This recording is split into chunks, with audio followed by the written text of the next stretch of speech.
Hello दोस्तों, स्वागत है आप सभी का। जैसे कि हम लोग चर्चा कर रहे थे कि अलग अलग भाव के अंदर अलग अलग ग्रह जो है वो कारक तत्व रखते हैं। ऐसे स्थिति में आज हम चर्चा करेंगे छठे भाव को लेकर। अब ये जो भाव है ये बहुत ही महत्वपूर्ण भाव बन जाता है जीवन के अंदर, क्योंकि ये अपने आप में ना सिर्फ कि रोग को दर्शाएगा, बल्कि अगर कहीं पे भी हम इसे पढ़ते हैं तो लिखा होता है रोग, रिपु और ऋण। पहली चीज कि ये तीन चीज़ों को दर्शाता है। दूसरा, ये इसलिए भी अहम हो जाता है क्योंकि हमारी दैनिक दिनचर्या और कुछ हद तक हमारी नौकरी को ये नियंत्रित करता है। इसलिए इस भाव की चर्चा थोड़ी गहराई से करनी पड़ेगी और साथ ही साथ इस बात को ध्यान रखना पड़ेगा कि यहाँ पे सिर्फ भाव की बात नहीं होगी, यहाँ पे राशियों की भी समझनी पड़ेगी बातें, और साथ ही साथ यहाँ पर हमें ग्रहों के भी तत्वों को समझना पड़ेगा। अब यहाँ पे जो मैं ग्रहों के तत्व कह रहा हूँ ये अग्नि पृथ्वी वाले तत्व नहीं होंगे, बल्कि आयुर्वेद के लिहाज से तीन तत्व होते हैं या तीन प्रकृतियां होती हैं। एक होता है पित्त, एक होता है कफ और एक होता है आपका वात। तो इन स्थितियों को समझना पड़ेगा जो कि हमें रोग के विषय में समझाएंगे। जब हम इसी हाउस को सर्विस के लिए देखेंगे तो राशियों के प्रभाव जो है वो समझने आवश्यक होंगे। तो चलिए आज के वीडियो को शुरू करते हैं और बात करते हैं सिक्स्थ हाउस को लेकर। अगर छठे भाव की बात की जाए, सबसे पहले कारक तत्वों में आपसे बोलूं तो कारक तत्वों में बताया जाता है वहाँ के कारक होते हैं एक शनि और दूसरा मंगल। पहला प्रश्न तो ये उठना चाहिए कि एक घर में दो ग्रह कारक तत्व क्यों ले रहे होंगे। ठीक है, तो पहले सवाल कर रहे हो आप ये कि छठा भाव एक तरफ से आपको रोग दर्शाता है और दूसरी तरफ से ऋण दर्शाता है। जिन लोगों ने भी कर्ज माफी, ऋण मुक्ति के मंत्र यूज किए होंगे उन्हें ये पता होगा कि ऋण मुक्ति के मंत्र कहीं ना कहीं मंगल ग्रह से ही आगे बढ़ते हुए नजर आते हैं। तो इसका अर्थ क्या हुआ? इसका सीधा सा अर्थ है कि जब हम सिक्स हाउस की बात कर रहे हैं और वहां पे मंगल को कारक के रूप में देख रहे हैं तो हम बात कर रहे हैं किसी प्रकार के लोन की, ऋण की। तो जब लोन या ऋण की बात होगी तब छठे घर से मंगल के स्वभाव को समझते हुए काम करेंगे। ठीक है, अगर बात करें रोग की तो रोग के कारक ग्रह बताए गए हैं शनिदेव। ठीक है, इस चीज को यहाँ पे समझें कि अगर छठे घर में शनि को लेकर बात हो रही होगी तो फिर रोग से संबंधित बात हो रही होगी। इस बात को दिमाग में बिठा लीजिएगा कि शनि खुद में कोई रोग नहीं देते, कारक है। कारक होने का मतलब है सिग्निफिकेटर है। ठीक है, सिग्निफिकेटर होने से अर्थ इस बात का है कि यदि हमने उस पर्टिकुलर प्लैनेट के बिहेवियर को समझ के अपने दैनिक दिनचर्या को उसके हिसाब से मेंटेन रखा तो फिर हमें बीमारी नहीं आएगी। अगर हमने उसको मेंटेन नहीं रखा तो हम धीरे धीरे करके बीमार पड़ने लगेंगे, क्योंकि एक्चुअल में बीमारी जो है वो किसी न किसी तत्व के कम या ज़्यादा हो जाने की एक प्रवृत्ति होती है। इससे ज़्यादा बीमारियां और कुछ भी नहीं होती। तो अब इस बात को समझ में आना चाहिए कि जब हम छठे घर की बात करेंगे तो यहाँ पर तीन चीज़ें होती हैं, रोग, रिपु, ऋण। इसमें से जब मंगल को लेकर बात करें तो ऋण की बात आएगी, लोन की बात आएगी, कर्ज की बात आएगी। जब शनि और उसके मित्रों की बात करेंगे तब रोग की बात आएगी। ठीक है, और एक आखिरी बचा वो है रिपु। रिपु से अर्थ हो गया शत्रु। अब आप ठंडे दिमाग से सोचिए कि आपकी शत्रुताएं होती कब है? जब कोई छोटा बच्चा होता है, किसी को गेंद मार दी, हो गए लड़ाई झगड़े। जब छोटे बच्चे खेलने जाते हैं तो लड़ाई झगड़े हो जाते हैं। तो कहीं ना कहीं जब हम लड़ाई झगड़ों की बात करते हैं तो वहाँ पे बुद्ध का प्रभाव आ जाता है। जब व्यक्ति बड़ा हो जाता है तो हाथ पैर से तो नहीं रहता, लेकिन जुबान से लड़ना शुरू हो जाता है। तो बेसिकली क्या है कि जब बात स्पेसिफिकली लड़ाई झगड़े के कंसर्न में हो, रिपु की बात हो, दुश्मनियों की बात होने लगी, तो ऐसे स्थिति में मेरा ऐसा मानना है कि यहाँ पे हम बुद्ध को अहमियत दे देंगे। भले उसके पास उसका कारक तत्व है या नहीं है, लेकिन ध्यान रखिएगा दुनिया में जितनी भी लड़ाइयाँ होती हैं उसके पहले वार्तालाप हो जाती है, गाली गलौज हो जाती है, धमकियाँ दे दी जाती है, वो सब कुछ वाणी के आधार पर ही होती है। लड़ाई लड़ने के लिए जितनी बुद्धि लगाई जाती है वो बुद्धि बुद्ध के दिमाग से ही लगाई जाती है। इस कारण से जब लड़ाई झगड़े की बात शुरू हो तो ध्यान रखिएगा कि बुद्ध को भी कहीं ना कहीं एक अहमियत देंगे। और वैसे भी छठे भाव में नेचुरली 6 नंबर की राशि आती है जो कि मूल त्रिकोण राशि ही बुद्ध की है। ऐसे स्थिति में हम ये कह सकते हैं कि जब कभी भी एनिमी फैक्टर की बात करेंगे तो वहाँ पे हम बुद्ध को एक तत्व मान लेंगे। अब चलिए, सबसे पहली बात, क्योंकि छठा भाव सिर्फ रोग या ऋण ही नहीं बताएगा, वो आपकी नौकरी के बारे में भी बताएगा। ऐसे स्थिति में सबसे पहले उस हाउस को छोड़िए, उस हाउस में आने वाली राशियों पर चलते हैं। मान लीजिए किसी के भी छठे भाव में 1, 4, 7 या 10 नंबर की राशि है। ये जो राशियां होती हैं ये चल या चल तत्व की होती है। चल यानी कि मूवेबल। मूवेबल होने का अर्थ है ऐसे लोगों की जिंदगी में जिनके छठे भाव में 1 नंबर, 4 नंबर 7 नंबर या 10 नंबर लिखा होता है, वहाँ पे नौकरियों के अंदर बदलाव होने के चांसेस भी हैं, ठीक है। यानी कोई भी चीज़ आएगी, कुछ समय तक रहेगी और फिर चली जाएगी, लेकिन उसके स्थायी तौर पर रहने की जो संभावना है वो थोड़ी सी क्या हो जाएगी, नियंत्रित हो जाएगी, ठीक। बहुत ज़्यादा जॉब चेंजेस भी आप इसे कह सकते हो। अब इसी को जब हम रोग के कंसर्न में बात करेंगे तो हम बोलेंगे अगर यहाँ पे 1, 4, 7, 10 नंबर लिखा है, चर राशि प्रभाव है, तो व्यक्ति को रोग होगा और जल्दी ठीक भी हो जाएगा। तो चीज़ें बहुत लंबी खींचने वाला नहीं होगा कि एक रोग पकड़ लिया और महीनों खींच गए, ऐसा नहीं होगा। हाँ, उसकी बीमार पड़ने की जो फ्रिक्वेंसी होगी ना वो थोड़ी सी बढ़ जाएगी। इसीलिए अगर मूवेबल साइन छठे भाव में आती हैं, जो कि कौन कौन सी हैं, मेष राशि, कर्क राशि, 7 नंबर मतलब तुला राशि और 10 नंबर मतलब आपकी मकर राशि, अगर ये 4 राशियां छठे भाव में आती हैं तो नौकरियों में भी चेंजेस होते हैं, बीमारियां जल्दी पकड़ में भी आएंगी, मतलब कि बहुत जल्दी बीमार भी होगा व्यक्ति तो जल्दी से ठीक भी हो जाएगा। इसके अलावा अगर मान लीजिए इस भाव में, छठे भाव में आपके पास 2 नंबर, 5 नंबर, 8 नंबर, 11 नंबर की राशि है, तो ये जो होती है ये स्थिर होती है। स्थिर स्वभाव का मतलब है फिक्स्ड नेचर की। ऐसे लोगों का जो प्रोफेशन है, ऐसे लोगों का जो जॉब है, वो कहीं ना कहीं बहुत लंबे समय तक एक जगह स्थायित्व को हासिल कर लेता है, ठीक है। अब जॉब के रिस्पेक्ट में तो बात बहुत अच्छी है कि ऐसे लोगों की जो नौकरियां होती हैं वो एक जगह लग के स्थायी रूप से उसमें काम करना शुरू कर देते हैं, लेकिन रोग के लिहाज से ये स्थिति खराब हो जाएगी। ऐसे व्यक्ति जल्दी बीमार तो नहीं पड़ेंगे, लेकिन अगर बीमार पड़ते हैं तो फिर इनकी बीमारी जो है वो थोड़ी लंबी खींचने की स्थिति पैदा हो जाती है। जब कभी भी रोग की बात की जा रही हो तो या रिपुण की भी बात की जा रही हो तो ध्यान इस बात पर दीजिएगा कि लगन कुंडली के साथ साथ आपको अपनी चंद्र कुंडली को भी ध्यान से समझना है। तो एक बार क्या होगा कि 6th हाउस लॉर्ड की स्थिति में रोग आएगा, लेकिन वो 6th हाउस लॉर्ड जो है वो आपको लगन से 6th ना दिखेगा, वो चंद्रमा से 6th भी दिख सकता है, इस बात को समझिएगा। इसलिए जब आप ये डिस्कशन कर रहे हैं तो ये इंपॉर्टेंट होगा कि चंद्र कुंडली बलवान तो नहीं है। यदि चंद्र कुंडली बलवान है तो वहाँ से छठा भाव उतनी अहमियत ले लेगा रोग रिपुण के लिए, और यदि लगन से आपकी कुंडली बलवान है तो लगन से छठे भाव पर यह स्थिति समझनी पड़ेगी। इस पर्टिकुलर हाउस को लेकर जो कंसिडरेशन दे रहा हूँ, इसको आपको लगन से भी और चंद्र लगन से भी कहीं ना कहीं इस्तेमाल करना पड़ेगा। अगर आपके छठे भाव में 3 नंबर, 6 नंबर, 9 नंबर या 12 नंबर लिखा है तो ये द्विस्वभाव है। यहाँ पर ये जो होती है इसको हम इंग्लिश में ड्यूअल कहते हैं और हिंदी में ये हो जाती है आपकी द्विस्वभाव राशि। अब यदि इस स्थिति में आप देखोगे तो ऐसे लोग जो कि एक काम को लंबे समय तक करते हैं और उसके बाद जॉब में चेंजेस हासिल कर लेते हैं, वो स्थिति बनेगी यदि यहाँ पर छठे भाव में लगन से या चंद्रमा से ही सही 3, 6, 9 या 12 नंबर लिखे होंगे। ऐसे लोगों का रोग भी जो है वो थोड़ा सा ऐसा होगा, कुछ समय तक रोग चलेगा, ठीक हो जाएंगे, फिर रोग चलेगा, फिर ठीक हो जाएंगे। चुनौती वहाँ है जहाँ पे ये स्थिर आ रहा है, क्योंकि स्थिर में ऐसी कोई चीज़ हो जाएगी जो लंबी खिंचकी चली जाएगी, इस बात को समझना होता है। इसीलिए 6th हाउस में आने वाले राशि के जो प्रभाव है, जो एलिमेंट्स हैं, जो तत्व हैं, उन सबको समझना पड़ेगा जब हम इस बात को कंसिडर करेंगे कि किस तरह की स्थिति रोग के मामले में रहेगी। अभी तो बस इतना समझ लीजिए कि मूवेबल है तो रोग जल्दी आएगा, जल्दी जाएगा। अगर आपका फिक्स्ड साइन है, स्थिर राशि है, तो रोग देर से आएगा और देर से जाएगा। अगर द्विस्वभाव है तो कभी आएगा कभी जाएगा, एक न्यूट्रल बेसिस बना रहेगा। अब राशि के बाद बात करें कि आयुर्वेद के अंदर हमने 3-4 चीज़ों को बेस मान के रखा है। एक होता है वात, एक होता है पित्त, एक होता है कफ। पित्त का मतलब है अग्नि, ठीक है। जितने भी एसिडिक चीज़ें हैं वो सारी की सारी पित्त को बढ़ाने की ताकत रखती हैं, बॉडी के अंदर फायर एलिमेंट को बढ़ाने की ताकत रखती है। अमरूद की जो डंगाल है, यदि आप उसकी दातून करते हो तो उसमें कड़वाहट होती है, अमरूद के फल में मिठास होती है, ठीक। थोड़ा कच्चा खाएंगे तो कड़वा होता है। तो जैसे अमरूद है वो एक प्रकार से पित्त प्रकृति दिखाएगा, जब आप उसके डंगाल को चूसोगे तो वो कड़वापन जो है, वो कसेलापन जो है, वो पित्त प्रवृत्ति होती है। इसके बाद कफ की प्रवृत्ति ऑलमोस्ट सभी को पता है कि कफ प्रवृत्ति किस तरीके की होती है। वात की प्रवृत्ति की अगर हम बात करें तो वात की प्रवृत्ति का मतलब होता है वायु, ठीक है, एयर एलिमेंट। तो फायर एलिमेंट, एयर एलिमेंट और कफ बेसिकली वाटर एलिमेंट से जुड़ा हुआ होता है। अब देखिए ग्रहों के भी अपने कुछ पर्टिकुलर तत्व हैं।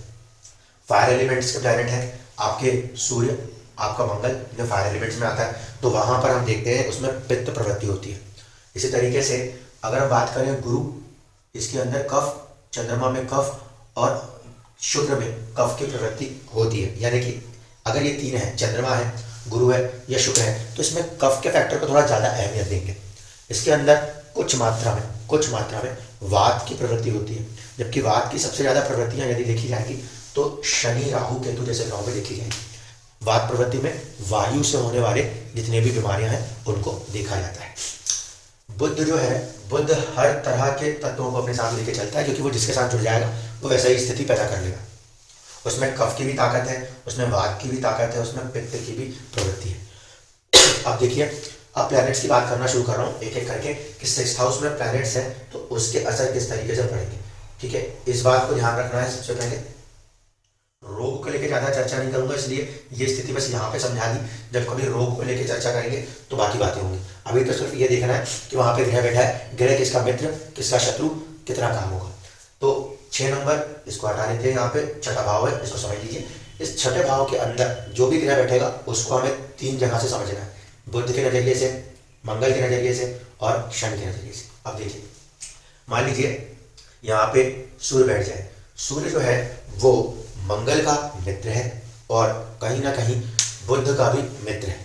ऐसे स्थिति में अगर छठे भाव में सूर्य बैठा है, बुध से मित्रता दिखा देगा, तो फिर युद्ध की स्थितियां उत्पन्न होंगी ही होंगी। ये तब और ज्यादा प्रबल हो जाएगा जब यहाँ पे 3 नंबर की राशि या 6 नंबर की राशि लिख के आ जाए। 3 नंबर की राशि का अर्थ हो जाएगा 10 नंबर से बनने वाली जो लगन की कुंडलियां होंगी वो, और 6 नंबर का अर्थ हो जाएगा 1 नंबर से बनने वाले मेष लगन की कुंडलियां हैं। तो ऐसी स्थिति में बुध नेचुरली उस हाउस का स्वामी बन जाएगा और कहीं ना कहीं वो किस तरफ जाएगा, रिपु वाली स्थिति पैदा करेगा। इसलिए 90% केसेस में जब कभी भी मेष लगन दिखाई देगा या फिर 10 नंबर का लगन दिखाई देगा, मकर लगन दिखाई देगा, तो आप देखेंगे ऐसे व्यक्तियों की बातचीत करने में ही युद्ध की स्थिति उत्पन्न हो जाएंगी। ठीक है, क्योंकि मर्क्यूरी का डोमेन काम कर जाएगा।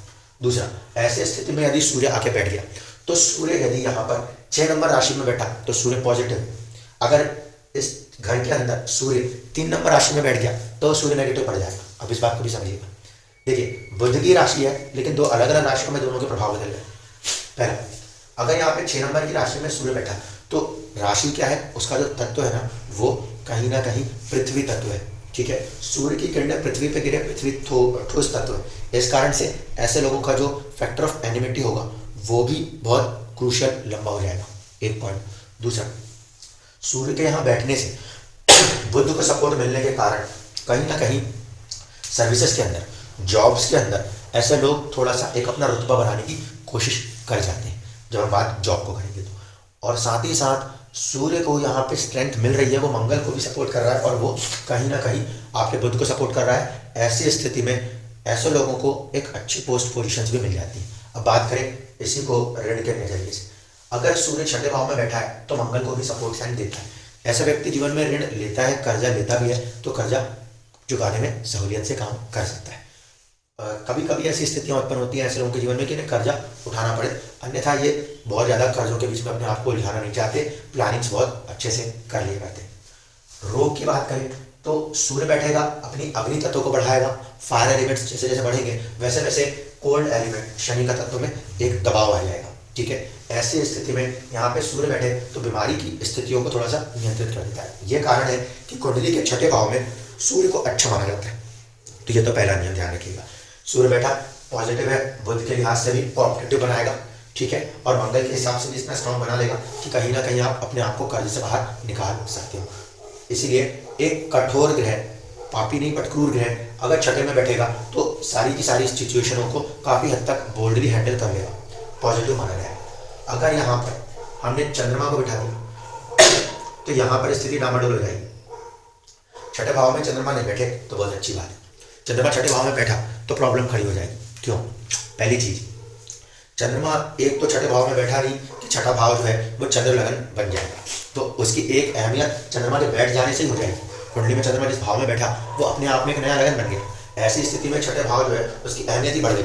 और चंद्रमा मन का स्वामी भी है, कारक तत्व में वो मन को दिखाता है। ऐसी स्थिति में मन के अंदर भी कहीं ना कहीं युद्ध की स्थितियां पैदा हो जाएगी। ये कंडीशन नेगेटिव होती है। अब चंद्रमा बैठेगा तो यहाँ पे जब हम बुध के साथ बात करें इमोशनल होकर वाणियाँ निकलेंगी, है ना, चंद्रमा इमोशन का प्लैनेट है। ऐसी कंडीशन में जब बातचीत व्यक्ति करेगा तो बहुत इमोशनल होकर करेगा। अब इमोशनल होते होते वो किसी भी तरफ बह सकता है, युद्ध में भी आ सकता है, युद्ध से बाहर भी आ सकता है। चंद्रमा यदि यहाँ पे बैठे तो फिर मंगल के साथ की स्थिति देखिए, व्यक्ति इमोशनल है और मंगल ऋण की बात, मंगल चंद्रमा की राशि संबंध हुआ आप जानते हो, नीच राशि अवस्था बनती। ऐसी स्थिति में कर्ज की स्थिति यदि यहाँ पे पैदा हुई तो प्रॉब्लम क्रिएट कर देगा, ध्यान रखिएगा। दूसरा, शनि ठंडी प्रकृति का ग्रह है, चंद्रमा बैठेगा तो भी ठंडी प्रकृति दिखाएगा। ऐसे स्थिति में फिर धीरे धीरे करके लंबे रोगों को बनाने की कोशिश कर सकता है। तो अगर फायर एलिमेंट की राशियां हैं 1, 5, 9 तो ठीक है, अगर वाटर एलिमेंट की राशियां हैं तो प्रभाव फिर उस हिसाब से बदल जाएगा। तत्व जो होगा वो ग्रह के तत्वों को बढ़ाएगा या घटाएगा, इसको ध्यान रखना आवश्यक हो जाएगा। अगर जल तत्व की राशियां हैं 4, 8, 12, ऐसी स्थिति में रोग का सपोर्ट ज़्यादा हो जाएगा।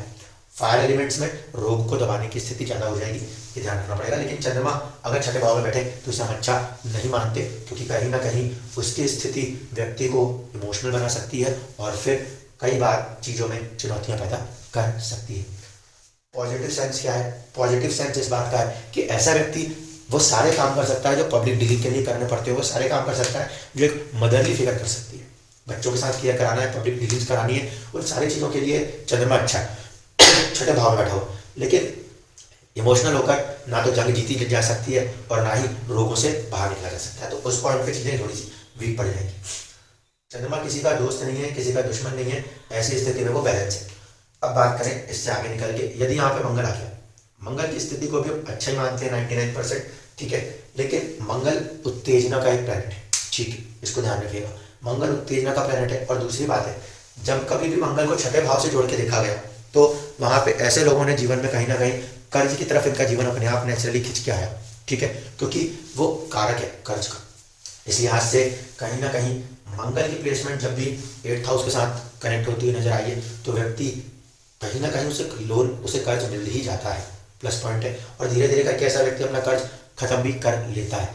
काम के अंदर अच्छी स्थिति है, लेकिन देखिए सर्विस का, नौकरी का कारक ग्रह जो है वो हो जाता है शनि। मंगल यदि छठे भाव में बैठा है तो ऐसा व्यक्ति नौकरी तो करेगा, लेकिन मंगल शनि के प्रवृत्ति से ऊपर है। ऐसे स्थिति में जब छठे भाव में मंगल या सूर्य जैसे ग्रह बैठते हैं तो पोस्ट पोजीशन की तरफ व्यक्ति ज़्यादा कोशिश करता है। सिर्फ नौकरी नहीं करना चाहता, दास्ता नहीं स्वीकार करना चाहता, बल्कि पद प्रतिष्ठा भी हासिल करना चाहता है, मान सम्मान भी हासिल करना चाहता है। ये उन्हीं चार्ट्स में पॉसिबल होता है जिनमें 6th हाउस में मंगल या फिर सूर्य जैसे ग्रह बैठे हुए होते हैं। कर्ज की स्थितियां बन जाती हैं, उत्तेजना है ही, वाणी पे अगर नियंत्रण ना आए तो फिर युद्ध की स्थितियां बहुत आराम से बन जाएंगी। 3 नंबर की राशि है या 6 नंबर की राशि है और फिर मंगल बैठा तो आए दिन लड़ाइयाँ संभव हो जाएंगी। रोग की बात करें, मंगल वेल कल्चर्ड डिसिप्लिन हो गया, अगर उस राशि प्रभाव में बैठ गया तो काफ़ी हद तक अपने आप को नेचुरली ही फिट रख लेगा, रोग होने की संभावना घट जाएगी, क्योंकि शनि के तत्व को सपोर्ट नहीं करेगा, उसे पीछे छोड़ेगा, तो देर से जाके रोग हो ऐसी स्थितियाँ उत्पन्न कर देगा। तो मंगल को भी बैठना पॉजिटिव कह सकते हैं, लेकिन थोड़ा सा कर्ज का मामला, ऋण के मामले में नेगेटिव आ सकता है। अगर बात करें यहाँ पे गुरु की, तो देखिए गुरु का तत्व भी क्या है, गुरु भी बहुत ज़्यादा लड़ने झगड़ने वाले ग्रह तो नहीं है, लेकिन सपोर्ट किसको करेंगे, मंगल को सपोर्ट ज़्यादा कर देते हैं, शनि को न्यूट्रल हो जाते हैं। तो जब छठे घर के अंदर आप देखना, इवन कि अमिताभ बच्चन जी की कुंडली में उठा के देख लेना, गुरु छठे भाव में जब भी मुझे बैठा हुआ दिखाई दिया, आप मान के चलो 80% लोगों के केसेस में बता रहा हूँ, चाहा नहीं चाहा, खुद ने लिया तो खुद ने लिया, खुद ने ना लिया तो अपने साझेदार पार्टनर ने लोन उठा लिया, लेकिन व्यक्ति के जीवन के अंदर कर्ज की स्थिति उत्पन्न जरूर कर देगा। तो ये कॉम्बिनेशन जो है इस बात से समझ में आता है कि गुरु की मित्रता मंगल के प्रति जो है वो उसको अच्छे से शिद्दत से निभा देता है।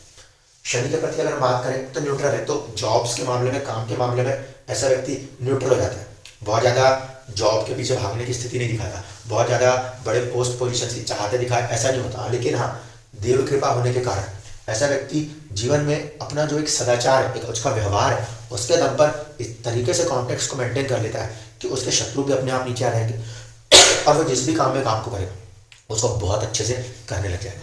तो पॉजिटिव हो जाता है गुरु ओवरऑल, लेकिन हाँ कहीं ना कहीं उसकी यहाँ पे स्थिति कर्ज के मामलों को लेकर बहुत अच्छी नहीं कही जाती। रोग की चर्चा भी मैं नहीं कर रहा, क्योंकि रोग की चर्चा में बहुत सारी स्थितियों को साझा रूप से देखना पड़ता है। गुरु और बुध की बात करें तो गुरु जो है वो बुध को नियंत्रित कर देते हैं, ऐसा कहा जा सकता है कि बुध जो है वो गुरु की राशि मीन में जाके नीच राशि अवस्था बना लेता है। तो ऐसी स्थिति में यहाँ पे जो एक युद्ध की स्थिति है वहाँ पे व्यक्ति का जो ज्ञान है उसे वो काफ़ी हद तक नियंत्रित कर लेता है, और ऐसे स्थिति में व्यक्ति फिजूल की लड़ाइयों से अपने आप को संभालते हुए, बचाते हुए निकल जाता है। मोस्टली ये समझिएगा। कर्ज के मामले में, ऋण के मामले में ये स्थिति अच्छी नहीं है, बाकी स्थितियों के लिए हम इसे ठीक ठाक कह सकते हैं। अब बात करें यहाँ पर, अगर बुध बैठ जाए तब तो कहना ही क्या, ठीक है। बुध यहाँ पे यदि बैठेगा तो वैसे तो व्यापार के ग्रह माना जाता है, तो ऐसे लोगों के अंदर व्यापारिक बुद्धि, डिप्लोमेटिक बुद्धियाँ बहुत अच्छी काम करती हैं। दूसरा पॉइंट फैक्टर समझिएगा, बुध सबके साथ ही मित्र है और मंगल के साथ थोड़ी सी शत्रुता निभाता है। ऐसी कंडीशन में बुध अगर यहाँ बैठा है तो पहले वो कोशिश ये करता है कि कर्ज ना उठाए व्यक्ति, लेकिन यदि बुध छठे भाव में बैठा है और वो कमजोर पड़ गया, दूसरे ग्रहों ने उसको डोमिनेट कर लिया, तो ऐसी स्थिति में व्यक्ति कर्ज उठाने की तरफ बढ़ जाएगा और फिर वो कर्ज के जाल में फंसता चला जाएगा, क्योंकि मंगल जो कि ऋण का ग्रह है उसका ये दुश्मन है और उसको कहीं ना कहीं उलझा देगा। एक विस्कस साइकिल है कि एक कर्ज चुकाने के लिए कहीं और से कर्ज लिया, कहीं और से कर्ज उठा के कहीं और का कर्ज लिया, ये स्थिति में व्यक्ति उलझने की स्थिति पैदा कर सकता है बुध यदि छठे भाव में आ जाए तो। जब हम बात करें रिपु की, तो ऐसे लोग जो है ना वो नेचुरल एक एनिमी फैक्टर के साथ चलते हैं। कोई ना कोई चीज़ उनको हमेशा ऐसे लगती है कि ये दुश्मन है, वो दुश्मन है, वो एक स्थिति बहुत ही नेचुरली पैदा हो जाती है। क्यों? क्योंकि बुध हमारी बुद्धि है और वो बैठा है कहाँ, छठे भाव में, जहाँ पे उसको और भी ज़्यादा स्ट्रेंथ मिल जाती है, तो व्यक्ति अपनी बुद्धि से ही पता नहीं कितनी चीज़ों को दुश्मन बना लेगा। ये स्थिति यहाँ पे खड़ी हो जाती है। जॉब के मामले में बात करें तो डिप्लोमेटिक होता है ऐसा व्यक्ति, इसलिए सर्विसेज में तो बहुत अच्छा चला जाएगा, सर्विसेज के अंदर से कोई बहुत ज़्यादा चैलेंजेस का सामना नहीं करना पड़ता। अब अगर बात करें वो ग्रह जो बुध के मित्र होंगे और शनि के भी मित्र होंगे, अगर वो बैठ जाए तो देखिए स्थिति क्या है। मान लीजिए शुक्र बैठ जाए, शुक्र बैठेगा तो शुक्र जो है वो बुध से मित्र है, लेकिन शुक्र बुध की राशि 6 नंबर में जाके नीचे राशि अवस्था हासिल करता है। ऐसी स्थिति में अगर शुक्र यहाँ पे बैठा हुआ है तो व्यक्ति अपने जीवन के अंदर शत्रु बनाने से सबसे पहले बचने की कोशिश करेगा, ठीक है। क्यों? क्योंकि देखिए यहाँ पे शुक्र जो है वो इसकी राशि में अगर जाता है, बुध की राशि में जाता है, तो वहाँ नीच पड़ता है। ऐसी स्थिति में ये समझ लीजिए कि 6 नंबर की राशि अगर वहाँ पर है, उसके तक तो उसके प्रभाव को कमजोर कर रहा है। ग्रह किसी भाव में गया और राशि में जाके ग्रह नीचे नहीं है, ग्रह उस कठोर परिस्थिति में जाके बैठ गया। ऐसी स्थिति में जब ग्रह उस परिस्थिति में जाके बैठा तो ये क्या होगा, उधर के एनवायरनमेंट को डिस्टर्ब करता है। इस हिसाब से अगर शुक्र छठे भाव में बैठा है तो छठे भाव का जो एनवायरनमेंट है उसको डिस्टर्ब करने की कोशिश करेगा। बुध का एनवायरनमेंट सबसे पहले डिस्टर्ब होने की कोशिश करेगा। ऐसे स्थिति में बहुत हद तक अवॉइड होती है कि यहाँ पे फाइटिंग वाली चीज़ें कंट्रोल हो जाए, नियंत्रित हो जाएं। लेकिन फिर भी यदि लड़ना पड़ गया तो फिर वो किसी को छोड़ेगा भी, इसको ध्यान रखिएगा। लॉर्ड श्री कृष्णा की कुंडली में आप देखेंगे तो शुक्र का संबंध छठे भाव से है, भाव स्वामी बनकर है, इसलिए कंडीशन बदल जाएगी। 7 नंबर की राशि आती है इसलिए वो कंडीशन और ज़्यादा हो जाएगी। वो खुद ही जाते हैं, पहले युद्ध ना हो इसकी पूरी आखिरी शिद्दत तक कोशिश कर लेते हैं, इसके बाद अगर वो युद्ध हो जाता है तो फिर भयंकर सर्वनाश भी कर जाते हैं। इस कारण से शुक्र एक बैलेंस्ड प्लैनेट है, वो कोशिश करता है कि चीज़ों में बुध की इस प्रवृत्ति को कंट्रोल करके रखे और काफ़ी हद तक वो युद्ध को अवॉइड करने की कोशिश करता है। अजात शत्रु जैसा टर्म यूज किया जा सकता है शुक्र यदि छठे में है, लेकिन नीच राशि अवस्था की वजह से शुक्र के तत्व प्रभाव प्रॉब्लमेटिक हो जाते हैं। उसके मरण कारक अवस्था होती है, वो एक अलग चुनौती होती है। बट इतना समझ लीजिए, शुक्र यदि छठे में बैठेगा तो शुक्र का छठे में बैठना बुध को नियंत्रित करेगा, दैत्याचार है और बुध को नियंत्रित करेगा। शनि की प्रवृत्ति को बढ़ाने की कोशिश कर लेगा, ठीक है, शनि की प्रवृत्ति को बढ़ाने की कोशिश करेगा। तो ऐसे स्थिति में जिन लोगों की कुंडली में शुक्र छठे भाव में बैठा हुआ है, सर्विस के मामले में बहुत अच्छा जाएगा, लेकिन रोग को देने की कोशिश भी कर देगा। क्यों? क्योंकि देखिए ये ग्रह रोग के कारक वाले से मित्रता दिखा रहा है, ठीक है। ऋण वाले से बात करें तो ऋण वाले से तो न्यूट्रल हो जाता है, ना इस तरफ का ना उस तरफ का, बहुत बैलेंस हो जाता है। लेकिन रिपु को नियंत्रित कर सकता है, रोग को बढ़ा सकता है।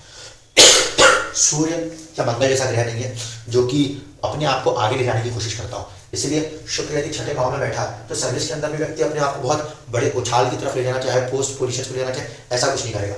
वो सिर्फ अपने आप को दास बना के रखेगा शनि के प्रभाव की वजह से। बहुत लाइव एग्जाम्पल से समझा रहा हूँ आपको। देखिए श्री कृष्ण जी जो कि इतने बड़ी शख्सियत है, वो अपने आप को सिर्फ एक रथ को चलाने वाले चालक बना लेते हैं। अर्जुन को युद्ध की कमांड देकर खुद उसके सारथी बन जाते हैं। वृषभ लग्न की कुंडली थी, 7 नंबर की राशि जो है वो बैठी हुई थी छठे घर में और शनि भी वहीं बैठे हुए थे। शनि दासता है, जब उसके मित्र ग्रह आएंगे तो वो पोस्ट पोजीशंस को नहीं अहमियत देंगे, वो काम को अहमियत देंगे, ठीक है।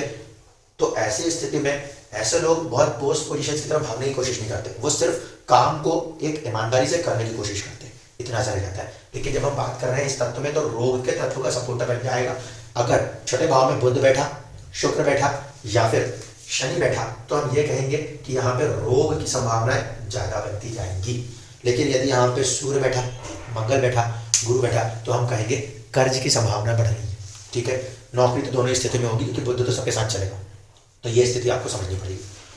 शनि यदि बैठेगा तो चीज़ों में देरी होती है, जॉब्स के अंदर भी देरी हो सकती है। ठीक है, रोग में भी देरी हो सकती है। तो अगर 6th हाउस में शनि बैठा है तो रोग की संभावनाएं बहुत प्रबल हो जाएगी, पहला पॉइंट। देर से होंगी, ये दूसरा पॉइंट। तीसरी कंडीशन, बुध को सपोर्ट करेगा और कहीं ना कहीं दबा के करेगा। ऐसी स्थिति में बहुत जल्दी तो किसी से दुश्मनी नहीं करेंगे, लेकिन एक बार दुश्मनी कर लेंगे तो जब तक उसको जड़ से नहीं साफ कर देंगे तब तक चैन से भी ना बैठेंगे।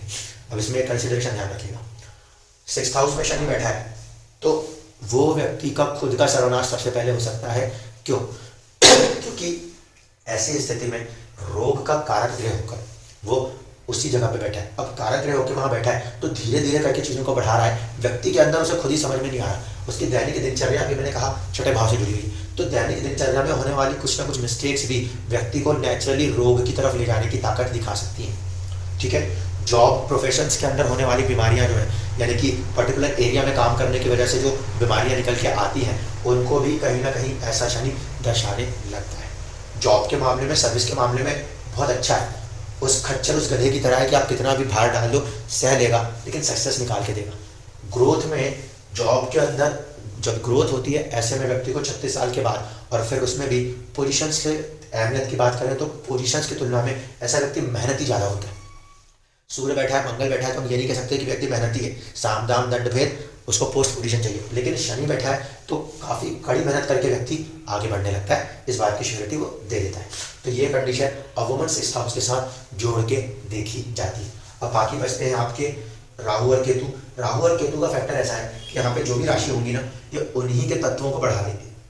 राहु या केतु बैठेंगे तो उसी के तत्वों को, उसी के प्रभावों को बढ़ा देंगे। ये जिन ग्रहों को यहाँ पे लेके बैठेंगे उन सभी के प्रभाव को बढ़ा देंगे। इसलिए जो मैंने अभी तक चीजें बताई वही प्रभाव डबल हो जाएगा, या डबल से भी ज्यादा हो जाएगा यदि छठे भाव में राहु या केतु बैठ जाए। तो राहु बैठेगा तो बुध और शनि की तरफ ले जाता है, इसलिए रोग को भी देने की कोशिश करेगा धीरे धीरे, लेकिन कर्ज की स्थिति से बचाने की कोशिश करेगा। केतु बैठेगा तो सपोर्ट करेगा मंगल को, सूर्य को, गुरु को। तो छठे में अगर केतु बैठा हुआ है तो यहाँ पर कई बार ऐसी स्थितियां उत्पन्न कर सकता है जो कि कर्ज की तरफ लेकर आए। लेकिन फिर भी एक बात ध्यान रखिएगा, केतु क्योंकि चीजों से पृथक करने की कोशिश करता है, इसलिए हाथ से छठे भाव में केतु यदि बैठा भी है, ठीक है, चंद्र कुंडली से बैठा है या लग्न कुंडली से भी बैठा है, तो ऐसा व्यक्ति अपने जीवन में किसी भी तरह का कर्ज नहीं रखना चाहता, क्योंकि वो मोक्ष, मुक्ति की बात करता है। ऐसी स्थिति में जब छठे घर में केतु बैठा हुआ नजर आता है, ऐसे लोग अगर कर्ज ले भी ले तो जितनी जल्दी से जल्दी हो उस कर्ज से अपने आप को मुक्त करना चाहते हैं, ये ध्यान रखिएगा। तो ये कॉम्बिनेशन 6th हाउस के कंसिडरेशन में देखे जाते हैं। जो भी प्लैनेट्स इनके दोस्त हैं वो रोग और दुश्मनी की तरफ ले जाने की कोशिशें करेंगे, प्लस नौकरी के अंदर बहुत अच्छा काम करेंगे।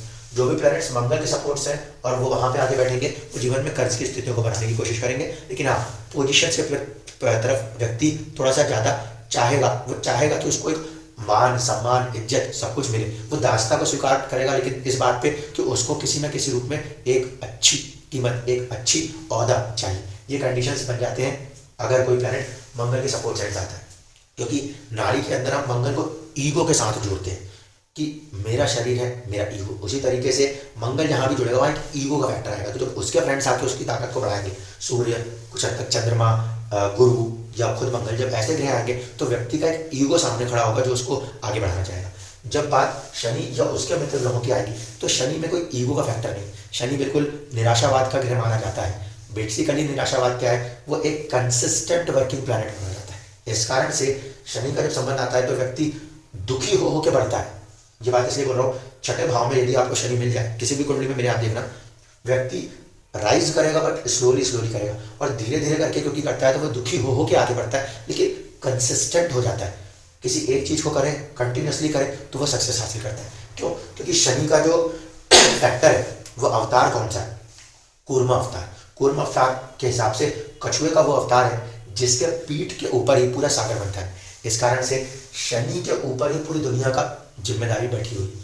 शनि यदि छठे भाव में बैठा है तो मान के चलिएगा जीवन के अंदर शुरुआत के संघर्ष हैं जो तकरीबन 36-37 ईयर्स तक है, और वही संघर्ष व्यक्ति को इस तरीके से बना देंगे कि उसके बाद वो व्यक्ति हर चीज में पॉजिटिव वे का सॉल्यूशन निकालने का दम रखता होगा। जबकि छठे भाव में उसके विपरीत मंगल जैसा ग्रह जो है वो अपोजिट काम करने लगेगा, वो चुनौतियां देने और फिर चुनौतियों में उलझ के रह जाने लगेगा। सॉल्यूशन निकालने की स्थिति मंगल की छठे भाव में बैठने पर नियंत्रित हो जाती है, बहुत हद तक कम हो जाती है। धन्यवाद।